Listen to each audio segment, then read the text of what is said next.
First thing we gotta do is we gotta have a roll call. Chip Clark. Here. Roger Lofton. Here. Tim Rhodes. Here. Donna Ross. Here. Jimmy White. Gary Williams. Here. Sandra Wood. Here. Next item on the agenda is approval for the corrections. Approval or correction of minutes of prior meeting. One item is the regular board meeting, November 24th, 2025. Call meeting for December 3rd, 2025. If you had time to look over the minutes, you have, any amendments or changes, I'd like to know. If not, I entertain a motion to approve. Make a motion. Second. Got a motion and a second. Please call the roll. Roger Lofton. Yes. Tim Rhodes. Yes. Donna Ross. Yes. Jimmy White. Yes. Gary Williams. Yes. Sandra Wood. Yes. Chip Clark. Yes. All right, the next thing we got comments from the mayor. I would like to, I do have one comment I would like to address. I know that everybody understands that we have to do work in the city, and we're all over the city. We're also out in the county, we're everywhere. We've got utility trucks going in every direction.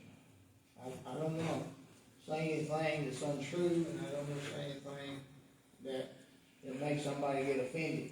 But I wish that what we've been doing is paying a little more attention to what these boys do and understand that they're out there working and doing utilities to try to keep these things provided and going. They deserve a little respect, and we don't need to just chew on them all the time. Because we chew on them a little bit up here ourselves.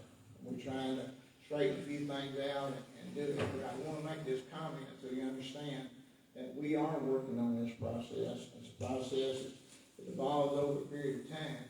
But we should have a little patience and understand what we're trying to do. Thank you. All right, the next thing is public comment.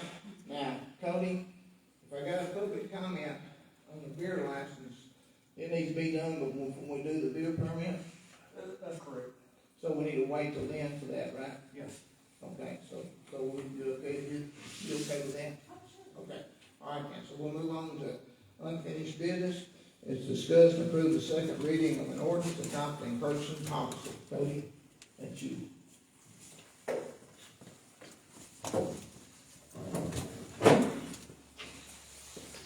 Proposed purchasing policies start from page 8.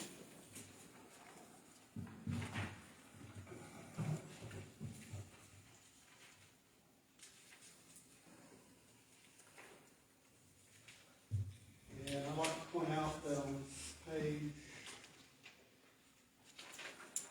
page 10, there's now a definition of what a unforeseen minor purchase is. And then, let's see,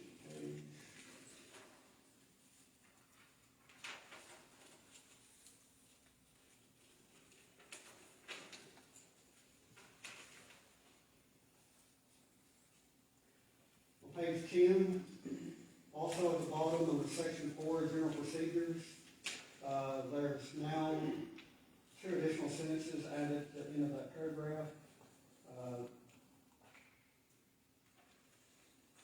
It puts a ceiling on the dollar amount for unforeseen minor purchases. Those are the only 2 changes that were made since the last meeting. Can I ask 2 questions? Absolutely. Okay, on the emergency purchase on page 9, it's going through and it says that it's made in response to unforeseen circumstances. Who determines that it's an emergency? Is that like, do you do that? That's laid out in a following section. Is that in section 13?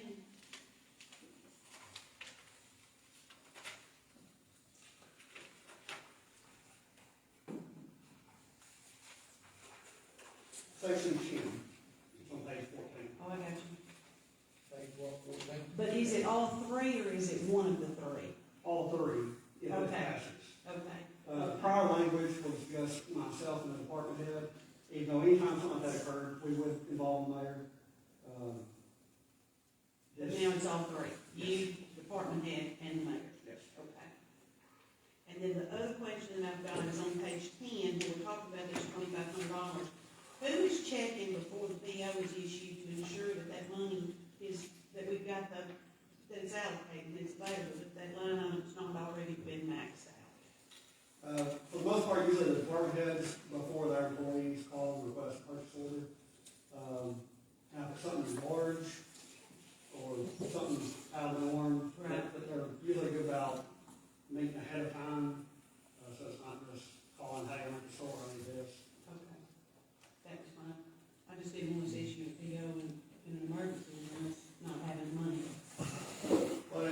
emergency, I mean, it's, if it's truly an emergency, Really, a whole different ballgame. it is, I agree. I make a motion to approve. Have a second? Yes. Have a second? Any more discussion? Please call the roll. And Chip made a motion, who's second? Yeah. Roger second. Tim Rhodes, Yes. Donna Ross, Yes. Jimmy White, Yes. Gabe Williams, Yes. Sandra Wood, Yes. Chip Clark, Yes. Roger Lawson. Yes. All right, the next one is discuss and approve a LPRF grant letter. It's an intent to apply. What this is, this has to do with Depot Park. Is that correct, Cody, what we're dealing with? That's correct. This grant, let me give you a little history on what we got here. Depot Park was supposed to have been underway and almost practically done. Well, it's not gonna meet that deadline that we set out because we had to go back out and rebid it. What's happened is, the second phase of that is coming in for a grant, and we have to apply for it now. And, well, when we apply for it, we have to say that we're going to apply for it, that's what this is. We just tell them we're gonna apply for the second phase. But there's a caveat, if the first phase is not completed, you will not be qualified for the second part of it. And we don't think, the way things are going right now, that we're gonna get this grant completed before we do it. But we either have to make a decision, we tell them that we have an intent to apply for this grant now, or we will miss the window and will not be applied anyway. Now, this is a 50-50 grant, is that correct? That is correct. It is a 50, so we'll make everybody aware, it's a 50-50 grant, is what this is. Now, we have some estimated costs, what it will be, and, y'all can, you can look at, or talk about it, see what you wanna do, discuss it. What page is that on? Starts on page 15. Yeah.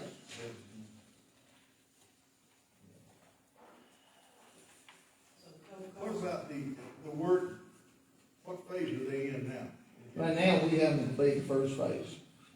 We're still in the first phase. We're in the first phase, we Well, haven't. last year, we had to go out there and cut back on some of the equipment they was gonna put in, didn't have the money for it, right? Well, do you remember we rebid it? What happened was, it was above our scope of what the grant was, and the money we was gonna put in it was more than what this board agreed to pay. And they went back and they asked us, A2H is the people that's doing it, we went back and asked them to rebid it. They come back in here and took some certain components out, and they represented to the board. At that time, the board had been approved to go ahead and finish phase one, and that was done last year. Now, that's what they're working on right now, but there's been very, very little work done other than dig up some dirt. Main thing is, well, I don't really know why, I'm just honest with you, I talked to them when they come to office, and they apologized, but I think rebidding is what put everything behind. But now, you can see a line on right here, says grant application deadline is April 1. Well, right now it's gonna be January, and I don't think there's any way we'll ever get this phase one done by April 1.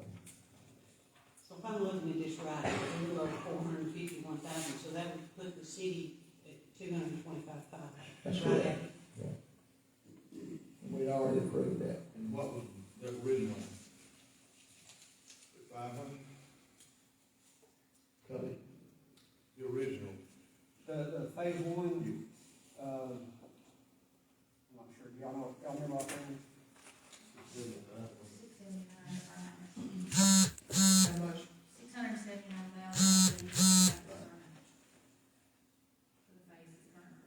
Is that before the train was taken out? The train's still in. Train still in? All the dollars didn't change, it was just some of the equipment got taken out, so the money shouldn't have changed from the. Yeah, what happened was, they couldn't buy everything that was in the grant, I mean, what was on the drawing. And they requested to take some of the stuff out, but to keep the money, what we had originally voted to appropriate to do is what they did. They come back in and done that, and they kept the money the same, and I apologize not knowing how done that was, because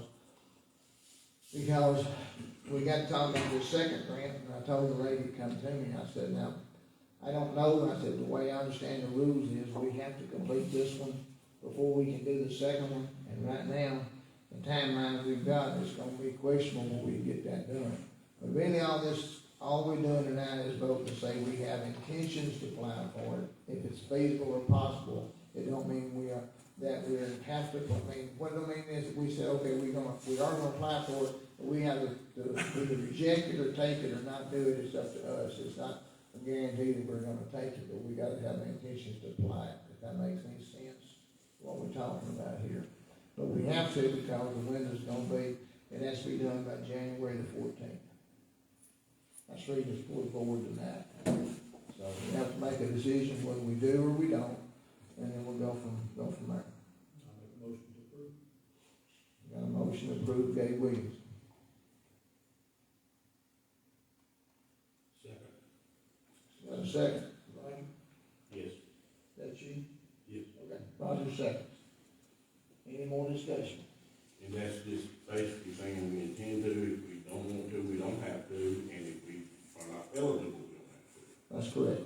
Decision can be made actually when the application is ready to be filled out. Yes. That's correct. So We can discuss at a later time where this $225,000 gonna come from. Okay. I'm asking. Yes, sir.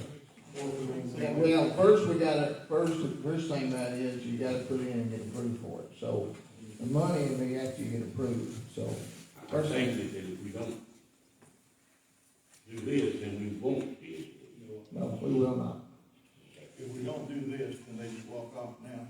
No, they go ahead and finish phase one, but we'll be another 2 years or whatever the time frame is where we can reapply. Cody, is this coming through a community block development grant, is that what this is? It's a Parks and Rec grant for TDA. Very TDA. And funds would have to be made available by fiscal year 28.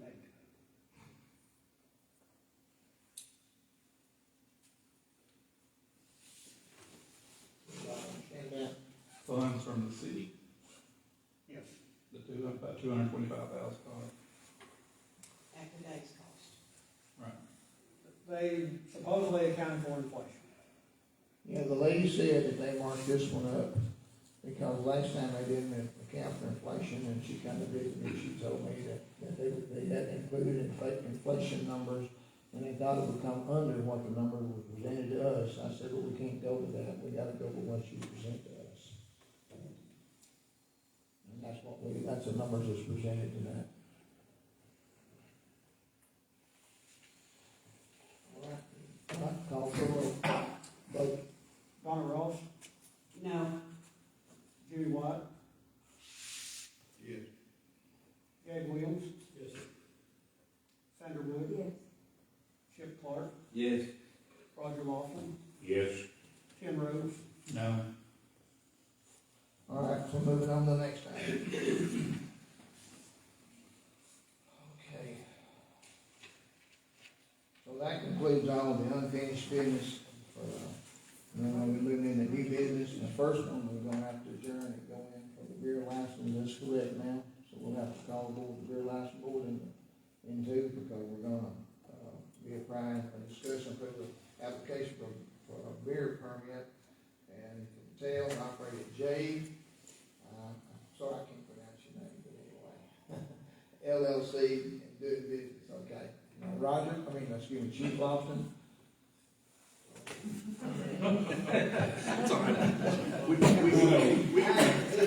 Roger's been good chief. All right, Jake, what you got? Nothing to exclude. Everything's good to Everything's go? fine, yes. Okay, now, at this time, we can have, if somebody wants to speak, you can come and speak. Good evening. All right. First, let me thank y'all for your service. Y'all are doing a wonderful job. Appreciate what you do. My questions are just informational questions. Yeah, just give us your name. Oh, I'm so sorry. I'm not a good public speaker. My name is Angela Garner, and I'm on, 849 South Broad Street. Okay, all right, now go ahead, sorry. Because I know you got to get. We just need that for the record. Thank you, thank you.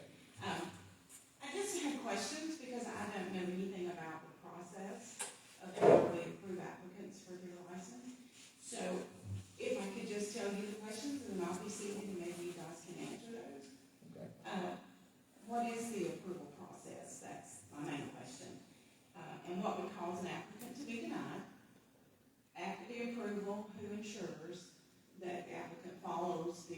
requirements that you set forth. And then, just another informational question. Has there been a change historically, and this may be a Mr. Middleton question, as far as crime increase and that kind of stuff? Have you seen a difference in more people that we approve for beer license or liquor license? So that's my questions. Now, you were asking about the beer license, right? Well, beer/liquor. Well, in this case, they're specifically asking for beer license. So that's what we'll have to yes, address, okay? That would be my question. Okay. Yes, thank you. And Chief, you want to answer that about what they have to do to go through to get qualified to get a beer license? I'll be glad to. I'll be glad to, Mayor. Essentially, the first part of that process is they fill out the application with the city. Once the application is submitted, you've got to make the distinction between a business that is asking for permission to sell beer for off-premises consumption versus a business that's trying to allow for the sale of beer for on-premises consumption, because it's two different types of licensing. So in this particular case, it's for off-premises consumption. And we would conduct a criminal background check of the person who is applying for the license to make sure that there's nothing that would exclude them from possessing that license in the state or by our ordinances, to make sure there's no conflict. We have had that happen. You asked about historically, and we had any rejected. We have had applicants that have been rejected in the past because of something they may have had in their criminal background that would preclude them from possessing it. So we generally catch that before it ever gets to the board. So we deal with that before the board ever has to touch it. And it would be a similar process through on-premise consumption. Okay. Once that happens, Cody, make sure that we're distances from particular structures, churches, things of that nature have to be looked at. They make sure all that's good to go, and then comes back before the board, and they vote on the final licensing requirement. Did I answer all your questions? I think you did. Okay. You do.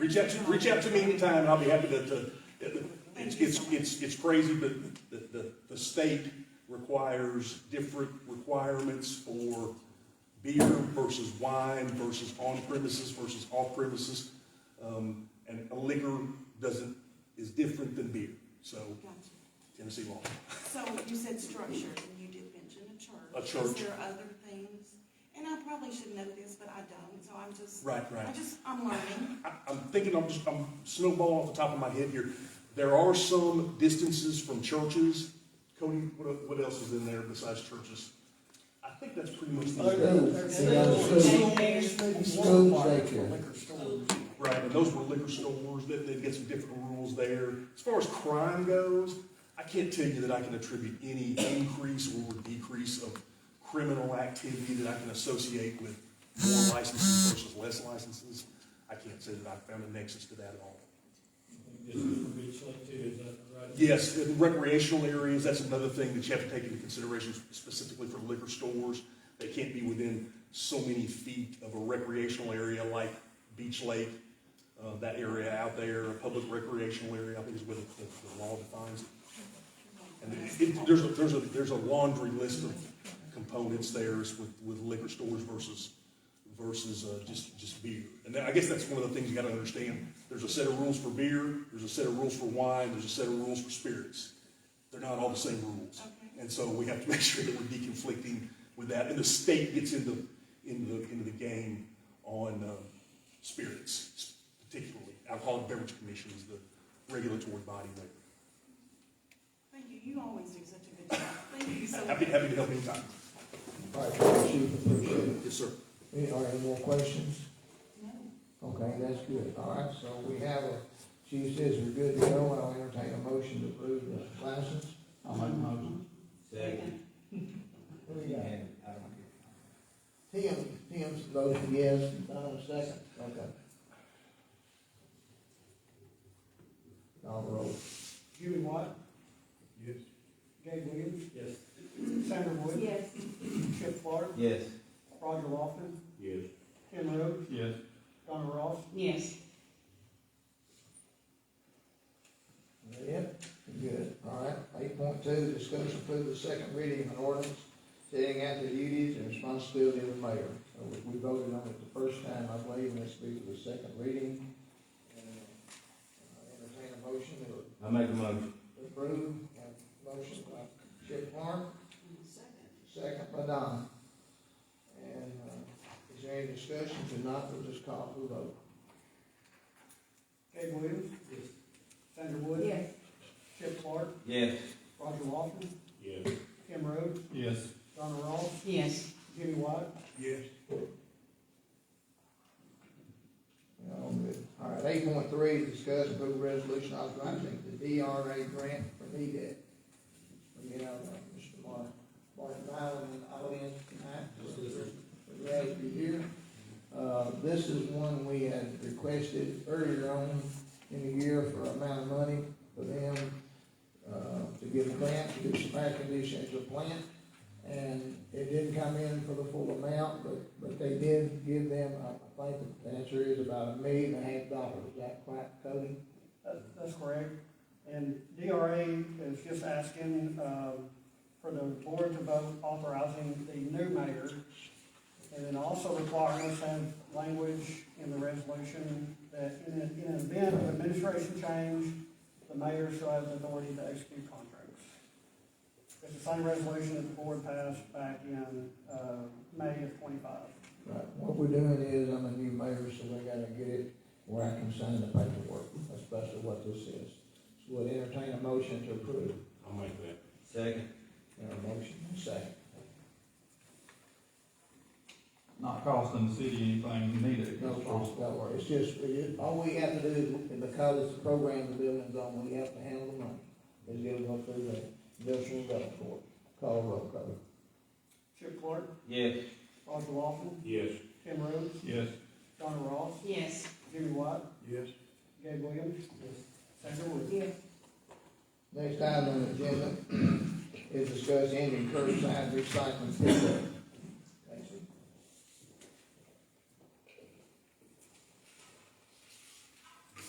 Okay, so as everybody knows, we do curbside recycle pickup in the bookends. We have one on truck, goes around once a week, and, picks that up.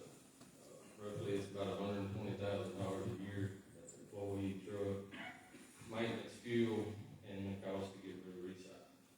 If we take it to Cheshire County, the recycling, they charge us roughly $50 a ton.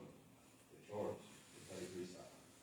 There is no market for the plastics and papers and things like that that's in there. And then if it's contaminated, where you think contamination, they can be like, dirty diapers or something other like that that's in there, consider it contaminated. It can, but also they don't take the variety of plastics that they used to. Okay, so they classify them to say there's 5 different kinds of plastic, and they classify them as 1 through 5, but they're only taking 2s and 3s, and it's got the 1s and 4s and 5s in there, and technically that's contaminated. So that's where we're at with that. Contaminated is higher too, correct? Sorry. Contaminated costs more. Yes, $90 a ton. It's just, and our truck is a 15 model, that's also your backup residential garbage truck. So if the main garbage truck fires up that day, that's the truck that has to run, back that other truck up. We just have to put a transmission in it. I mean, it doesn't need to be on the road every day, constantly. So what we started out doing before you come on board this, when Robbie had it, it was supposed to make money, Well, we but started it's not back- making money. We started it back probably 10 years ago, Yeah, or longer. Keith started it, and we sorted all the stuff our own. yeah, when I was looking at that old building. And made a little bit of money. But now we're spending money. Right. And make it clear, you're not wanting to do away with it, just do away with picking it up at Okay, curbside. so there's a lot of commercial businesses in town that we pick up cardboard from. 1 day a week, usually, maybe 2 days. I've worked it out with the county where we can take our cardboard to them. So we're still gonna recycle, we're gonna pick up cardboard, we're gonna take it to the county once a week. They're not gonna give us anything for it, but we are trying to help, the environment and do our part. And, so we're gonna do that, and also I'm gonna take some book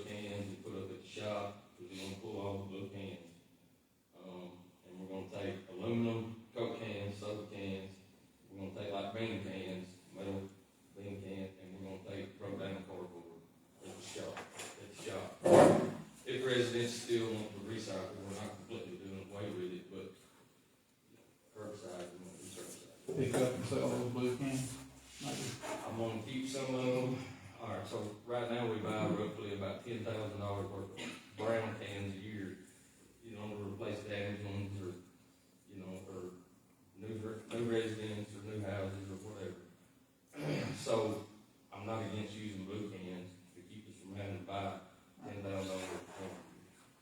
So we will keep a few of them, and like I say, A lot of people just throw everything in them anyway. they do. I know that. So, and then it's got, you can't separate them. No, Well, you can't. I don't have the. Casey, what about your employee that you have? Is that a dedicated employee to Okay, so there's recycling? 9 people in the southwest part. All right, that entails your garbage trucks, your transfer station, that's hauling back and forth to Jackson. He will run the driver truck, he'll be your backup driver. Currently, we don't have, so I have to pull, if I have somebody off in that department or takes a vacation day or something other like that, I have to pull or I have to go out there and do it myself. You don't have any flexibility as far as employees go. He has other duties, he still gets cardboard, you know, things like that. What are the percentage of the residents that are recycling and how much has it fallen off? Because I know that it has quite a bit. I don't have the exact number, but I would say half. You got about 3,500 to 3,700 residential customers. I'm gonna say you got about half, maybe. You got half, it's good. Well, I'm just, I don't know. If they're like me, it's because the brown can's full, so they gotta put some cardboard or something in that blue and get it back. But to be clear, if they want to recycle, they can still take cans, soda cans, bean cans, cardboard to our solid waste over by the soccer complex. I'll put some cans at the transfer station, and I'll put some in the shop. I make a motion. I second it. Got a motion and a second. This is your recommendation, basically, is that correct? Yes, sir. David, word first. And I heard you say last thing is the blue cans will be picked up, so residents will not be able to put any kind of garbage in the blue cans. I'm gonna add a little footnote to this. I just got an email from Barry Hutchison. He is the mayor in Chester County. And they wanna talk about this recycling. They wanna have a meeting with the mayors because they were one, if you remember, they was gonna be the spoke or the hub and everybody's gonna take it in. Well, they're having issues with it and it's not working and he's really wanting to have a meeting with all the mayors and see what they come up with. So I feel like this is not just a burner for us, I think the other ones are having the same issue we have too. Based on the conversation I had with I was first say, I've been for this for a long time, but if it's truly costing us money, which I understand it is now, that's a very big difference than breaking even or making it. Okay, so I'm gonna add this. So if the truck blew up tomorrow or just completely tore up and we had to have a new truck, solid waste doesn't have the money to pay for a recycle truck. How much does that truck cost? Probably $350,000. You know, we have to buy garbage trucks to get, because it's, you know, you have to recycle. I mean, we're not making any money back to be able to pay. And that's $350,000 about 3 years too, isn't it? This one, we've had it 10 years, but yes. Let's call for a vote. Roger Lawson, Yes. Tim Rhodes, Yes. Donna Ross, Yes. Judy White, Yes. Gabe Williams, Sandra Wood, Yes. Chip Clark, Yes. 8.5, we had a gentleman, Jeremy Capley, was gonna come tonight and talk about, the utility cut, and with it, and him and Justin Roach, and Justin apologized for not being here tonight, he's got the flu, so he called me, and him and Jeremy's been talking, and he said that, he'd like to table this, and they'd like to see if they can work it out, if not, he'll bring it to the next board meeting, so, I ask your permission to table it and vote on it, so we can do it to the next board meeting. I'll make a motion, but Second. Got a motion and a second.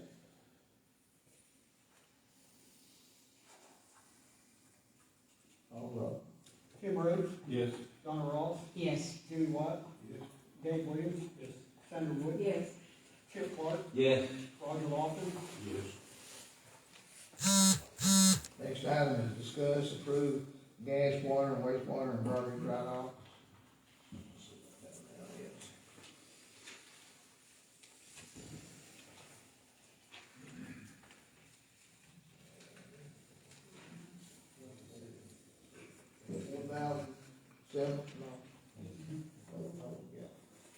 $4,791.15.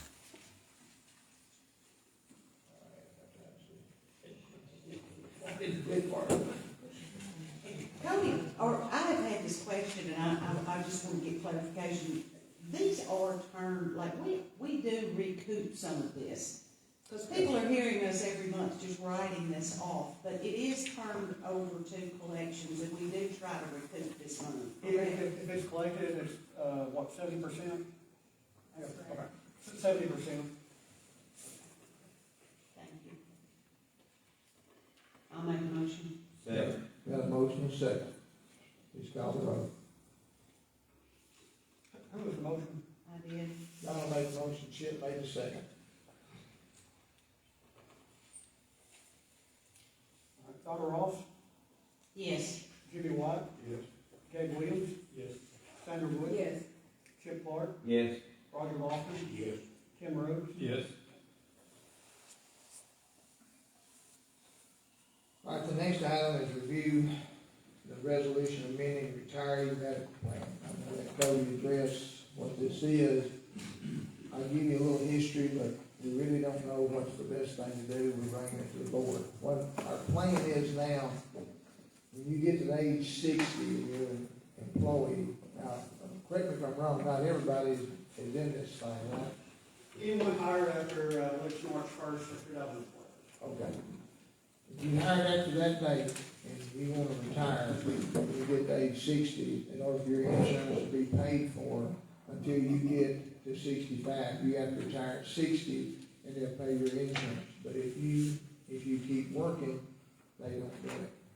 So that's correct. If you continue working and pay past age 60, you forfeit that, medical, premium benefit whenever you decide to retire thereafter. So, anyone hired March 1st, 2012 thereafter, they're on our defined contribution plan, found in 401k. And then also they participate in this retiree medical plan. It's two separate plans, same set of retirees. Most people, when they were hired in on this plan, were under the impression they would receive insurance at age 60. That is correct, but there's two caveats I don't think most people made aware of. One being it's a take it or leave it plan. 6 months prior to turning age 60, you have to declare whether you are going to elect to retire at age 60 and receive medical health premiums paid for on your behalf to age 65, or remain employed and forfeit that benefit. The second part that I don't think most people are aware of is there's a graduated scale for those health premiums, which can be found on page 44. So the vested in the defined contribution plan is 5-year vesting period. Be vested for the medical plan is 10 years. But there is a graduated scale on page 44 between 10 years of service and 20 years of service. 20 years of service is 100% health insurance premiums. 10 years is just 50%. And this was only called to our attention probably about 6 months ago. And I guess we all should have known prior to that. It's been in place since 2012. But at the time, we'd asked USI to draft a resolution, if the board so chooses to adopt it, make it where if you turn age 60 and elect to retire and receive the health insurance benefit, there would not be a graduated scale. You receive 100% of your premium paid for, if the board chooses to go that route. What benefit is this to the city? It's gonna cost the city more money, possibly. Possible.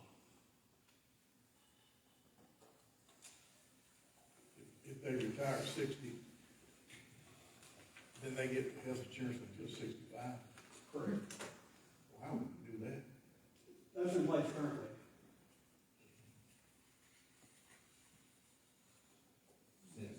Can that be changed legally? If the board passes a resolution, it's applicable to everyone in that class. That was changed, the old plan was a defined plan, correct? Correct. Where this plan was not. So when they changed the plan, It's supposed to be a lot cheaper for the city, for the contributions to the two different plans. And then they're all set to Skilled Hospital to come work for the city, the medical portion was added. right, so it saves money in this form from the old one when they did this. Correct. I just know if I leave my employer, they're gonna pay my health insurance for me for 5 years. Say that again. If I leave my employer at 60, they're not gonna pick up and pay my health insurance for the next 5 years till I'm eligible for Medicare. Well, this also, you kind of. But we already have that, and right now, if they. I know, but that's what I'm asking is can we change that? That's what he's asking here, do we want to change this? He's asked for an amendment, but what the amendment, I understand, is to pay it, not the graduated scale, but the total scale, is that correct? Correct. So we're leaving it at 60, we're not changing age, is that right? Correct. So what he's saying is we're not changing the plan, if they still gotta go with 60. What he's saying is, the scale you see here on page 44, if you've been here for 16 years, then we get 80%. What he's saying is, we're asking if you retire at age 60, that you would get the whole 100% for the next 5 years. I'm not for that. I have one question, why are we pushing people out at 60? What was the reason behind that originally? Behind what? Pushing them out the door at 60 years old? They had changed it, they were trying to save money, so they changed the defined plan because it saved the city money. And then they added the insurance pay to the employees, so it would make it, entice them to, make a decision there. They don't have to, they can stay. But, it was really a less of a plan than the plan that the old employees had when they changed it. I think that the intent. Cody, before this started, you and I and a friend, we talked about that. So if I was an employee and I decided I'm gonna work till I'm 62, okay? I don't turn in 6 months before I'm 60. I'm just chugging along and I'm working and I'm 62. Something happens and I have to quit, okay? That employee is not eligible for any of this health care benefit. That's correct. So it appears to me that we're like penalizing people for working. Like we've got good experienced hands that we're penalizing if they stay beyond 60 years of age. And we have had in the past, I think, I wasn't on the board at the time, but I know the gentleman that was pushed out at 60, and then we turned around and had to contract him back into work because we didn't have anybody to do this position for a little while. I don't know how that would save money. I'm not a big fan of pushing people out at 60, so I'll probably work till I'm 90. So I don't like pushing people out the door at 60, but I know that's not what we're talking about today, but I'm not for this. I'm not for changing that. Everybody gets it, in my opinion. I think we need to look at revamping this plan. I can't quit my employer at 60 and then continue to pay my health insurance for 5 years. I know nobody can do that. I understand. I understand the reason they're saying it's because somewhere they were saving money. And to my understanding, what's on the board today on the table today is voting for this. In my opinion. We're not asking for a vote. I know. We're discussing. Just want to put this out. Now, what we did was, we asked this because we seen there was a discrepancy in it, and we opened it up for discussion, just what we're getting here tonight. Okay. And if we do want to change this, that benefits employees and keep the overhands, we need to come up with a plan, we need to do it. They're willing to do it, but we'll have to submit it, exactly what we're going and see how it affects our premiums. And that's the discussion me and Cody had. So, understanding where we are, we don't want to push employees out as good workers at 60, We don't wanna pay for insurance because of what it is and the way this thing was set up. I don't think at the time people realized exactly what it was. So now, we're faced with a dilemma of what we do here. And I think we need to, I agree with everybody on the board, we need to take a hard look at this and see the best way to present it and what we need to do, but we need to get down to the fact, when we present this to the insurance people, exactly what we want, not all through 15 different scenarios. Let's get down to the scenario that works for us. I know like with part of this, like, because it is a defined benefit plan, that puts it in a different. Defined contribution. Right. So it's like like we're obligated because it is a defined. That's the, OPEB, acronym, you know, I had seen in the audit. Previously, we were just a pay-as-you-go. And I'm assuming that's because this past 2012, the first retiree will be eligible for 10 years from then. So here we are. We started contributing to the OPEB trust. We made an initial deposit of $100,000. USI will invest those funds, and the growth in those funds, in theory, is supposed to pay for these premiums. I see. And they do an actuarial study on that OPEB every 2 years. I just don't want us to step off into something legal because it is a defined benefit plan. Contribution. So if we take this back, are we gonna receive funds back, we have to pay in, like what kind of, would we be subject to, undoing something that we did, that we made it? And every year they ask for new census data, and then basically they're just assuming, they're making certain assumptions. So you've got certain class of people that they're expecting to retire, they're factoring their age, a variety of factors to assess how much we're going to owe in future years. And that actuarial study dictates how much we're obligated to contribute each year. How much have we paid since the initial $100,000? That's it. So we've not paid anything in 10 years, We get $500,000 contribution last year. but we're assuming that that's gonna start costing us money going forward. As soon as the first person starts receiving benefit from this, and this year, there's 2 retirees that will be eligible. Next year, I believe 1. Not many people make it to the 10-year mark. We have a lot of people make it to the 5-year mark, and then leave. How often do you bid out the health insurance? Do they ever bid out or ask other people to compete? It has been bid out since, how long have we been? 15 years? No, 2015. 2015. Let me, 10 years. give me just a second, Jim. Let's talk about this insurance and let's talk about bidding it out. Me and Cody has had a lengthy discussion about the way our insurance works, and correct me if I'm wrong. We actually have a 2-card insurance. You have the primary, and you have a secondary card that picks up what your out-of-pocket is. The reason that being is, it was structured this way because it costs us a lot less. Now, anytime that you change the provider, anytime you go get a new plan, you will not get what you have now, it will go up.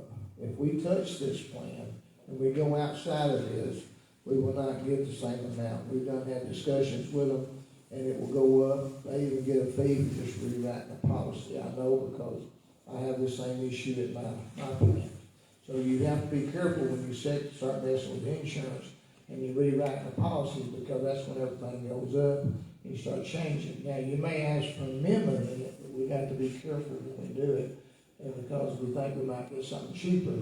But in essence, what happens if they lose that secondary card where it pays for the benefit and the rate goes up on it, then they don't really gain anything. That's what it is, it's more out of pocket. So, We're not asking to change it. well, what I'm trying to say is, we're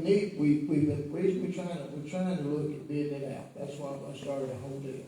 We want to look and see if we can get some competitive numbers. When you dig into it, the more you go into this, what you gotta figure out is it really apples and apples and oranges and oranges? And you have to be careful. So it's one of these things that we need to look deeper into it. I've only been doing this about a month, and looking at this and trying to understand what's going on. So we want to dig a little bit deeper into it. So we want to bring this before the board tonight to understand what's going on with the people leaving at 60. So you be aware of, we're not acting, like you said, we're not asking nobody to vote, but be aware that we're going to have to start looking at some of this insurance and see what we got. And that's what we're doing here tonight. And getting input from the board, what they think would be the right thing to do, is going to be vital. And we know that. So I'd like you to think on it. And we'd like to talk about it some more, and that's what we need to do. And matter of fact, we may have to have just a meeting on nothing but insurance one night, and we get some of our representatives in here and sit down, so they can explain it to us better than what we got right now. The only problem I got is if once you hit 60, then you can retire, and they pay your insurance to 65, right? That's a plan that was provided and they voted on to do. That's what they have They don't now. give me any incentive to go ahead and work, you know? Well, the lady that's leaving right now did not want to leave, okay? But she was faced with, I'm not gonna have any insurance because I go past 60, I gotta pay my own insurance. So she said, I'm not gonna stay, I'm gonna take my insurance and go. Insurance now is a big deal, too. This I is, did. this just doesn't make any sense. This Well, policy just, it don't make any common sense. Well, I just talked to my son the other day about this. He's 50 years old, he's been working 27 years at this place. He can't retire. He's got 15 years to put around because he ain't got any insurance. And he may max out at this place he's working, you know? and I totally agree. To go home. But So once many years, you know? what you have in front of you is a plan that's been here since 2012 that was voted on and is explained at the time. And now it's the same plan, there's nothing changed about it, it's been here all this time. But if you want to change this plan, it's not as simple as say, I want to change my plan, because there is a value of dollar put on this. And we need to know what the value of a dollar is before we make any knee-jerk reaction to change anything. That's what I'm trying to tell the board. So I know it don't sound, look, I retired from the National Guard. 60 years, they give me my retirement. I didn't have to wait till I was 65. They even give me insurance. But you know what? That was their plan. So I got a 60-year deal. But that's what happens. Whatever the plan is what you do. So if we want to change this, we need to understand what we're doing and who it affects. We need to know how many employees it affects and the monetary value we're doing here. I don't think we have enough information in front of us to do that. I agree. I agree with you. So what's our path forward? Can you get us information? How do we move forward from here? Because this doesn't make sense. Well, Are there any additional questions y'all like to know? That's what we want to know. What questions would you like to ask the insurance company? That's what we need. Options. What are my options? What are the employee options? And what legal things? Because if we had people that signed up under this, then, you know, I don't like the thought of forcing somebody out. I don't mean, I haven't inquired about this, but, was y'all interested in exploring, keeping the scale as is, but removing the, I guess, take or leave it provision? can we do that? I can ask, is there interest for me Yeah, to inquire? yeah, inquire. I think what I heard, when we have somebody, the other big thing with this, if you have to choose to retire at 60, your expenses may work till 62, then they needed to retire, then they just lost the next 3 years. That, having the option would, to me, be a great thing versus forcing them out at 60, as everybody's saying. I agree with that, but if you could say, I can choose to work to 62, and I can always retire when I want to and continue this somehow, that would make more sense than saying, if you don't take it day one at 60, you're out for the next 5 years no matter what. I mean, that, Well, that makes more sense than saying, I might want to quit 62. I mean, you know. I assume also, Cody, I guess my question would be, what was the monetary value to getting somebody to retire at 60? I'm assuming this, obviously somebody that works from 60 to 65, they're gonna be on the higher end of the pay scale because they've had a lot of years of service. Is that a way to reduce payroll? I just would like to know the thought process to why. I asked that specific question, I don't know. why separated from there, or, you know, having. There's gotta be some benefit to it financially from the city standpoint. Our actuaries weren't exactly sure, it was a request by the city at the time. Okay. So if there's no good answer, then I'm sure it's financial incentive, But I would at least ask the just question. don't know what that would have been at the time. I'll ask at least ask the insurance company, you know, if there is any benefit. Logically, there's not. I agree with everybody. Say, we don't want to force anybody out, but if there was some financial gain, it'd be nice to at least know that. I think you could have that for us by January's meeting, just to kind of give us an update on that. I should, it took about 3 months to get just this one piece of paper. And they have to run everything to the legal department, and they, actuaries want everything right when they send you something. Did they initiate this? No, Or you did? You know, are there any other cities or counties that have something like this in place, or are we the? No, there are several. Okay, so there's gotta be. They have a retiree medical plan, it may look slightly different. Gotta be something behind the legitimacy of it, even if we disagree with it, but. it's I gotta be mean, I just have to say the question is very vague answer. You said this was done in 2012. Yes. The thing that's concerning to me is that you said, like, we did it in 2012, but no money was invested at that point, so we lost a decade, more than a decade of investment income. Several years ago, I inquired by actuaries about this, because, you know, in our audit, it says 0% funded, the city is elected to be a pay-as-you-go participant. So I inquired, can we start funding this? And it's time they checked into it, and they said, absolutely. Then the comptroller's office put a hold on any new trust being set up. Number one. Well then, let's see, like, last year we received that order from the comptroller's office for the gas fund cash balance, with a strong recommendation to establish a OPEB trust. Well, turns out we'd already established one years ago, just didn't complete some of the forms. Those were completed, and we now have a trust account set up with Commercial Bank and Trust. The only bank even halfway close to us that can set one up. A lot of little nuances. So we made an additional contribution of $100,000, and next year will be time for our new actuarial study. We'll see how far that $100,000 is stretched. We didn't vote. All right, then, I take it, just like for this discussion, what we're gonna do is we're gonna get more information, bring it back forward. Thank you, sir. The last item on the agenda is 8.8, discuss use of city vehicles. Justin called me, and he apologized, he's got a clue, he's not here today.